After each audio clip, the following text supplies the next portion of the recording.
Rio Tinto hit a 52-week high of $103.05 on the exact day three separate crises landed simultaneously at its AGM, and that price signal is the anomaly worth examining. The consensus read is that shareholders looked past the noise and endorsed management's copper pivot and buyback plan. But capital moving into a stock during peak headline risk does not mean the risk has been priced. It may mean it has not yet been located correctly. The Simandou strike is the event most analysts flagged first, and also the one they most quickly dismissed. Over 3,000 workers halted mining at Blocks 1 and 2 on April 28th, citing pay 2 to 3 times below what SimFer workers, including Rio Tinto's own joint venture, receive at Blocks 3 and 4.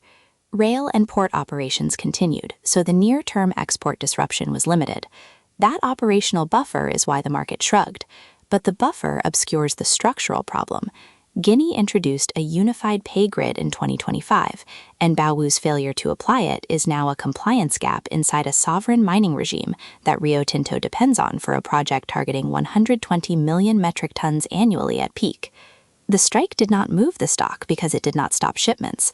The question it leaves open is what Guinea's government does when a consortium partner defies its own regulatory framework, and whether that sovereign posture then reaches Blocks 3 and 4.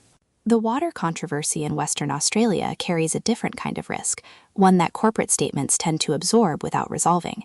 A sacred water hole in West Pilbara ran dry for the first time in living memory, and the Robe River Kuruma traditional owners trace it directly to Rio Tinto's extraction volumes. The AS $1.1 million desalination plant being built jointly with the state government is the company's operational answer.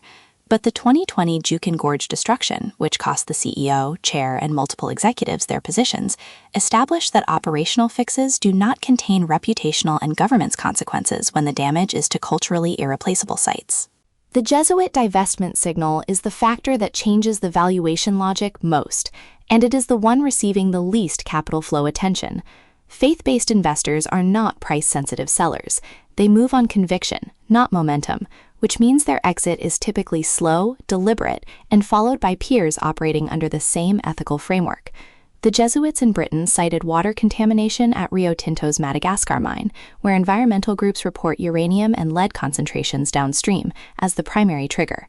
The engagement process failed, meaning the exit is not a negotiating position. The counter-signal here is that AGM shareholders backed the board regardless. That vote could suggest ESG pressure remains contained to a minority cohort with limited float impact. The problem with that reading is directional, not immediate. Faith-based capital tends to cluster. When one institution signals exit after failed engagement, the network effect among similar mandate holders is not correlated with share price movement on the day of announcement, but with cumulative selling pressure over subsequent quarters. The Jesuits' concerns explicitly extend to Simandou and Scope 3 emissions, which means the exit thesis is not confined to Madagascar. It tracks the entire growth portfolio. The point most observers are missing is that the $5 billion to $10 billion cash release target, announced the same week, repositions this risk precisely.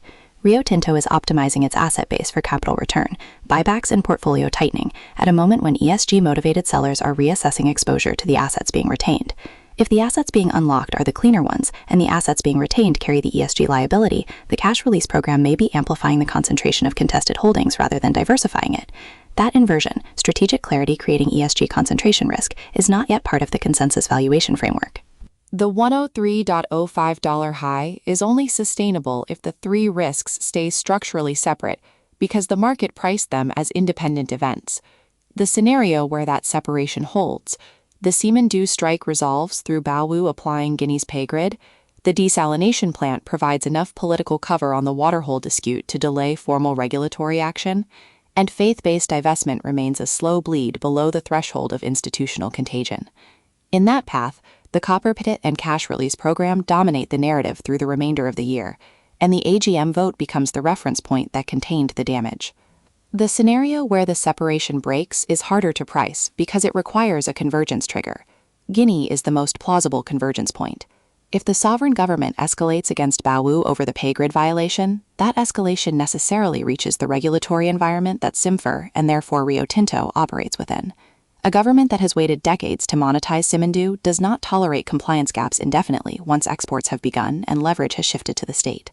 An escalation that touches Block 3 and 4 operating conditions would revalue the Simandou growth thesis at exactly the moment ESG sellers are reassessing total portfolio exposure. The two pressures would no longer be independent, they would compound through the same asset. The Jesuit divestment signal, which seemed peripheral on AGM day, becomes the leading indicator in that compounding scenario, because faith-based capital exits before regulatory risk fully prices, and its exit widens the spread between Rio Tinto's stated growth value and the cost of capital its contested assets now require. The $103.05 high is not wrong as a short-term read. It becomes the verification benchmark. If Rio Tinto holds above that level while Simandou's operating environment normalizes and the desalination plant begins operating with further incidents, the market separation logic was correct. If Guinea moves against the pay grid violators and ESG selling accelerates in the same quarter, the high is where the mispricing was assigned. Every day after the close, we publish a market wrap and key issue analysis. Subscribe to the channel.